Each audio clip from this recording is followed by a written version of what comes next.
Thủ tướng nước Cộng hòa Dân chủ Liên bang Ethiopia.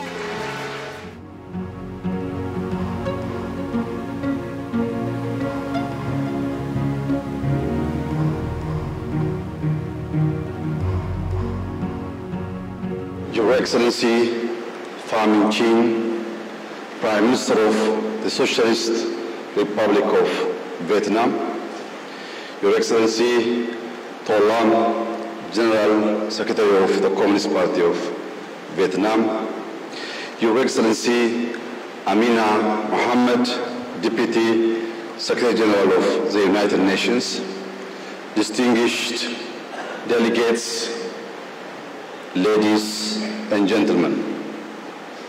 Let me begin by extending my sincere appreciation to the government of the Socialist Republic of Vietnam for hosting the 4th P4G Summit in this historic city of Hanoi. Prime Minister Pham Chin, I commend you for your distinguished leadership and Vietnamese continued commitment to our global partnership. While much has been said about the threats posed by climate change and underdevelopment, meaningful progress toward sustainable development and climate resilience remain limited. Today, we are confronted with a critical choice: to pursue a path of practical, inclusive action that addresses the needs of the most vulnerable, those who overly endure the devastating consequences of climate change.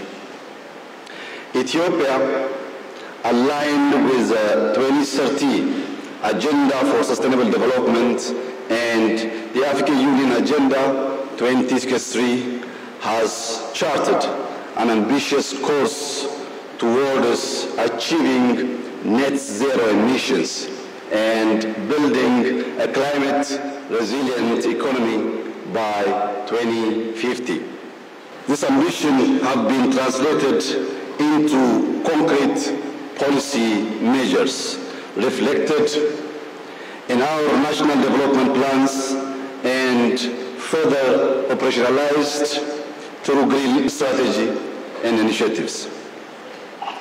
A prime example is our Green Legacy Initiative, under which we have planted 40 billion seedlings since 2019. At the world's largest afforestation program, it annually mobilizes more than 20 million citizens across the country. The initiative aims not only to expand forest cover, but also to enhance food and nutrition security through increased fruit tree planting, restore degraded landscapes, and promote soil and water conservation. Between 2019 and 2023 alone, we have increased our forest coverage by a remarkable 6.4%. In power, we are making significant investments to expand and diversify our renewable energy portfolio. Currently, Ethiopia derives 98% of its energy from hydropower, wind, and solar sources. The Grand Ethiopian Renaissance Dam stands as a symbol of our commitment to sustainable development, delivering social, economic, and environmental benefits both nationally and across the region. To further translate policy into climate-resilient action, we have introduced forward-looking reforms in the transport sector, including a ban on the import of fuel-based cars alongside incentives to manufacture and adopt electric vehicles. Our urban development strategy is also evolving toward green and smart city models. This is particularly evident in the nationwide corridor development program, which aims to transform urban and rural centers into sustainable, livable space that enhance the well-being of our citizens. Excellencies, achieving the sustainable development goals and fulfilling the targets of the Paris Agreement require a reimagined approach to global partnership. Now, more than ever, climate action must be matched with tangible, targeted support for countries most vulnerable to the harsh effects of climate change.